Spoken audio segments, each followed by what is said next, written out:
Welcome to the Royal Road School of Carmelite Prayer. St. Teresa of Avila tells us that the divine path of Carmelite or silent prayer is the royal road to heaven, and that those who travel it will be given a great treasure. A link to the Praying with Teresa of Avila website has been provided below to enable you to easily find the Catalogue of Offerings on this channel, along with the notes and audio of today's presentation, the Brown Scapular Ministry. The website provides all the simple tools that you need to develop your own practice of Carmelite or silent prayer, along with complete course materials to start your own school of prayer in your parish or in your community. The Brown Scapular Ministry. It's a gift to you from your Heavenly Mother.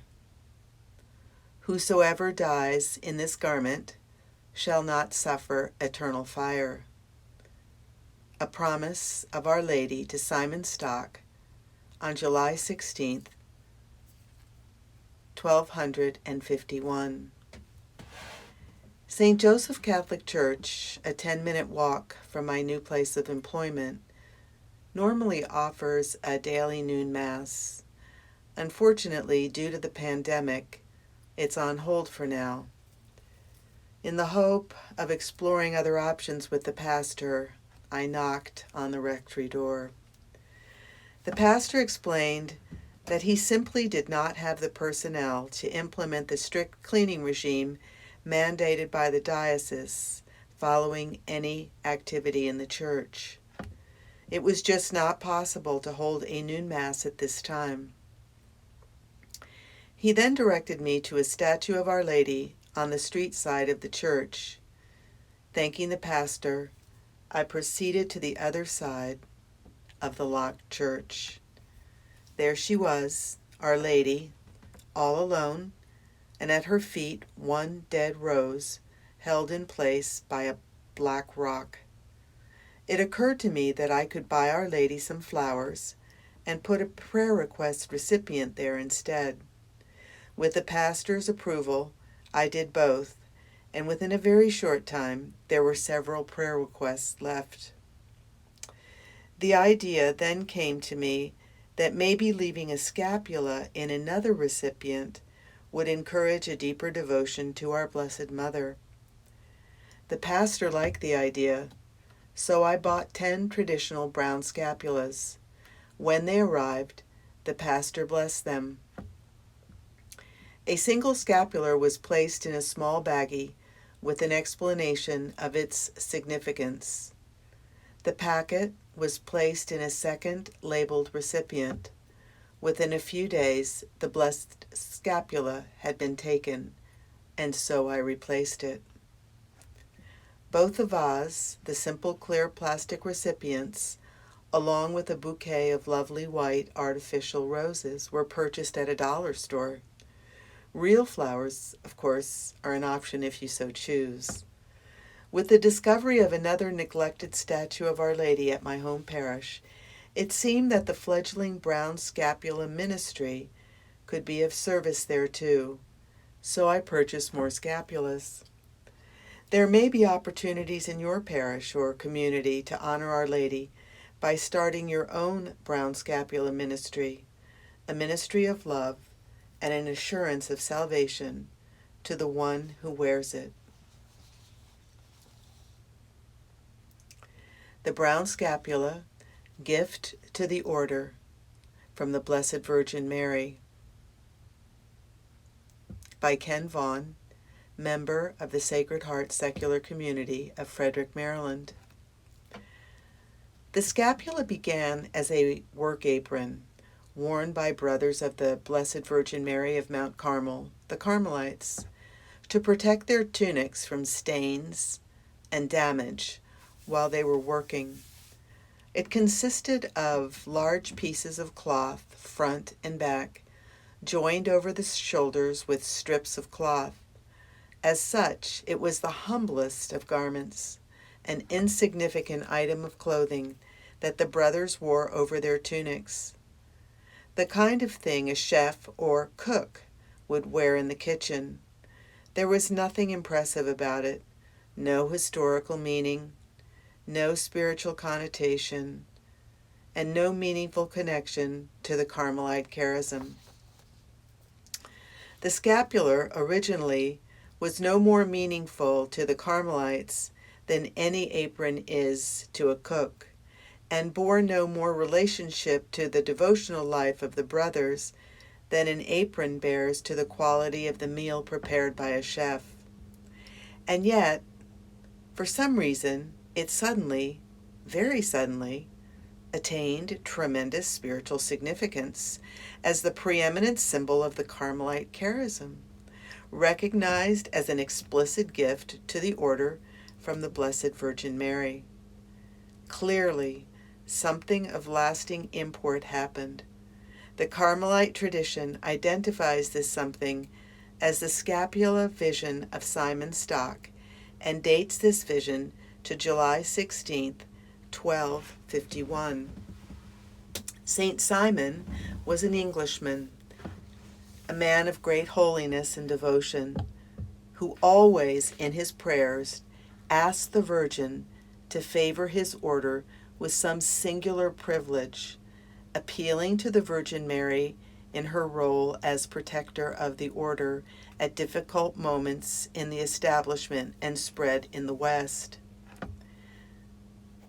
The first official notice about Saint Simon Stock was in the Sanctology of Carmelite Saints by Father John Grossi in the middle of the 14th century, and contains one of the earliest descriptions of the scapular vision.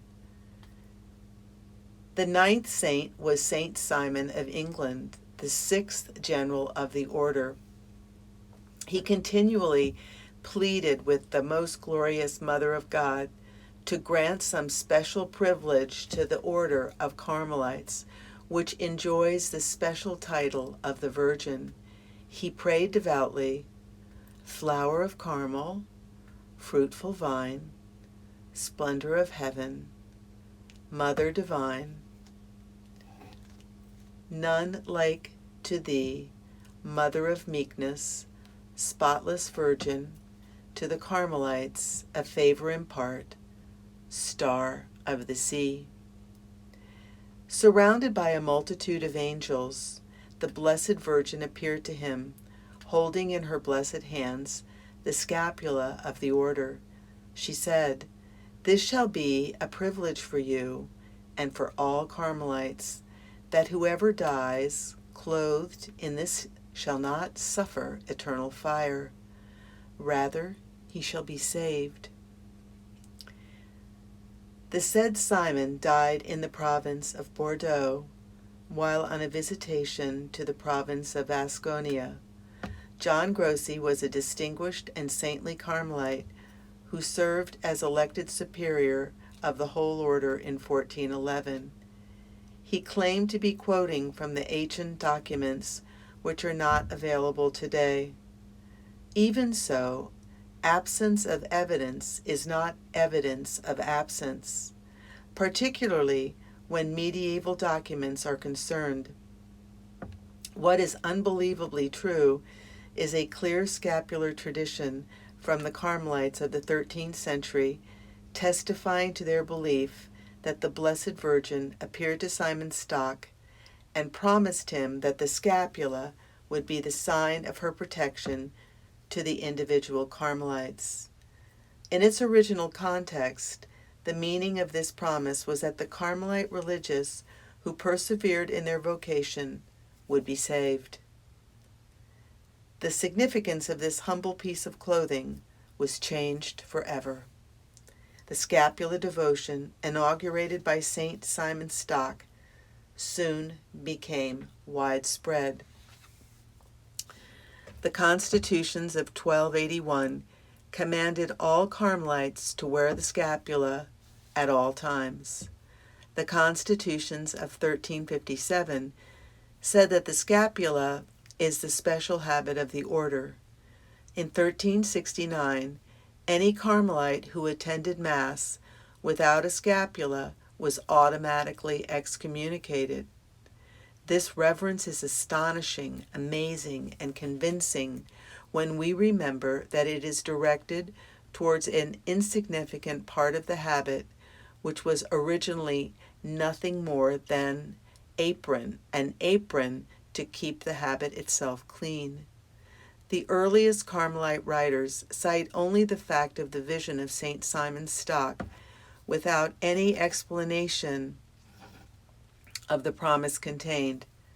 At the time, no explanation was necessary. The Carmelites, as an order, were particularly devoted to the Blessed Virgin, and it seemed logical that those who persevered until death in loyalty would obtain assistance to save their souls. And the symbol employed in the vision was readily accepted. The common scapula of the religious life, which was used to protect the hermit, was elevated to a higher and more important protection. Later, the scapula was explained as a manifestation of Mary's maternal love and powerful mediation, as a sign of Mary's continuing protection and the cause of numerous miracles. The most influential writer at that time, a Belgian Carmelite, Arnold Bostius, wrote in 1479, "All Carmelites, encouraged by the dignity of the honor and grace of Mary, rejoice to wear this gift of Our Lady night and day as an impenetrable shield. It reminds them that they must always consider the holy life of Mary as their model, that they must engrave her image along with her son's on the shield of their faith, and that they must place all their trust in the all-powerful protection of this sovereign queen, who is always ready to come to their aid. Happy are they who affectionately receive the gifts of Mary in the embrace of reciprocal spiritual love. They can look at this habit and joyfully remember the special love of their most loving benefactor bestows on them, and thus they know that they have been selected by her for so great an inheritance." His basic point is that the scapula is a symbol of reciprocity on the part of the Virgin Mary. In return for the Carmelite's love and loyalty, she reciprocates with her love and protection. This thought is derived from the original Carmelite tradition of Mary's ownership of the order. Father Bastius calls Mary Mother of Grace and Mother of Mercy, and he reminds the scapula wearer of his obligations and commitment to Mary. To invoke her in all necessities, to contemplate her life and virtues, keeping her always in our memory, to imitate her, to live in continual dependence on her. Finally, Father Bastius comments on a custom that developed sometime in the late 1300s. Many devout persons, well aware that it would be most advantageous to be enrolled in the family of Mary, were anxious to have the protection of the armor of Mary, the scapula of the order. They secretly wore the scapula during the day, that they might be able to resist in the evil day and remain perfect in all things, and they ultimately died holy deaths wearing this garment. The practice of giving small scapulas to laymen to wear under clothing is another phase, the affiliation of lay people with the Carmelite order, so that they might enjoy the benefits of the scapular promise. Pope Pius XII wrote that all who wear the scapula, whether they live in a monastery or not, belong to the same family of the Blessed Mother Mary through a special kind of love. In the beginning of the 16th century, the Prior General Nicholas organized the scapular confraternity, and ever since, popes have recommended the confraternity and the wearing of the scapula. The scapula is one of the most popular forms of Marian devotion. In 1653, Father John Launoy of the University of Paris published an attack on the historicity of the original scapula vision to St. Simon Stock. This attack was in the spirit of the new scientific approach. He based it on the doubtful nature of the two documents. On this he was correct, but the authenticity of the scapular vision does not depend on them. It depends on the undeniable scapular tradition among the Carmelites dating back to the 13th century, the 14th century documentation, particularly that of Father John Grossi, and the ensuing papal documentation over the centuries. St. Simon's vision occupies a preeminent position in the history of the Carmelite order, and it profoundly influenced its fortunes. It took place at the nadir moment of the order's migration to the West and helped reestablish its pride and confidence in itself, providing a tangible symbol of Carmel's original tradition and continuing relevance. It is a symbol of family unity within the Carmelite order. The scapula also helped the order gain prestige in the medieval world of Europe, and it increased the order's sphere of influence by eventually incorporating millions of lay people throughout the centuries into the Carmelite family. As Pope Pius IX said, this most extraordinary gift of the scapula of the Mother of God to St. Simon Stock brings its great usefulness not only to the Carmelite family of Mary, but also to all the rest of the faithful who, affiliated to that family, wish to follow Mary with a very special devotion. The Sabbatine privilege and the Brown Scapula. The Sabbatine privilege is not related to the tradition of the scapula vision of St. Simon Stock, but refers to a vision granted to the Pope John XXII himself, in which the Virgin promised him personal protection in return for the help the Pope would give the Carmelites. A document commonly known as the Sabbatine Bull, bearing the date of March the 3rd, 1322, and attributed to Pope John the 22nd, was circulated in the 1400s. In the bull, he reports a vision from the Blessed Virgin promising liberation from the pains of purgatory for all those who had worthily worn the Holy Scapula through the maternal help of the Virgin, who would come to free those devoted to her on the Saturday following their death. There are references to it in the 1400s and at the Carmelite chapter of 1517. This became known as the Sabbatine Bull. Its historicity is doubtful. However, in 1530, Pope Clement VII did issue an authentic bull which states that the Blessed Virgin would help the confreres of Carmel after their deaths with her continued intercession, with her prayers, and with special protection to ensure their speedy release from purgatory. In 1613, Pope Paul V issued a decree finalizing the Church's position on the Sabbatine aspect of the scapular devotion. Without mentioning the bull of John the 22nd or the vision of the Blessed Virgin, it states, "The Carmelite Fathers may preach that the Christian people can piously believe in the aid of the souls of the brethren and confreres of the solidarity of the Most Blessed Virgin of Mount Carmel.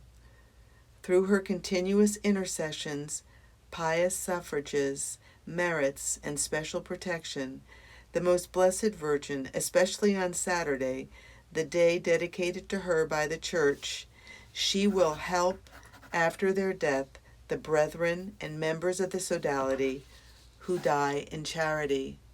In life, they must have recited the little office. If they do not know how to recite it, they are to observe the fasts of the Church and to abstain from meat on Wednesday and Saturday, except for the feasts of Christmas. In 1890, Pope Leo XIII allowed confessors to commute the obligation of recitation or abstinence into other prayers or good works for obtaining the Sabbatine privilege. It acquired a justification independent of the authenticity of the original Sabbatine bull. The order is justified in teaching that the scapular wearer who observed the requirements of 1613 can expect special help from the Blessed Virgin after their deaths, particularly on Saturday. The problem of historicity of the 1322 bull will probably never be solved. Nor need it be. Its absence from papal medieval registers is not conclusive. In 1959, John the 23rd said about John the 22nd, "Above all, he was very devoted to Mary. It is to him that history attributes the paternity of the Sabbatine privilege, so precious and dear to those who wear the scapula of Our Lady of Mount Carmel." Amen.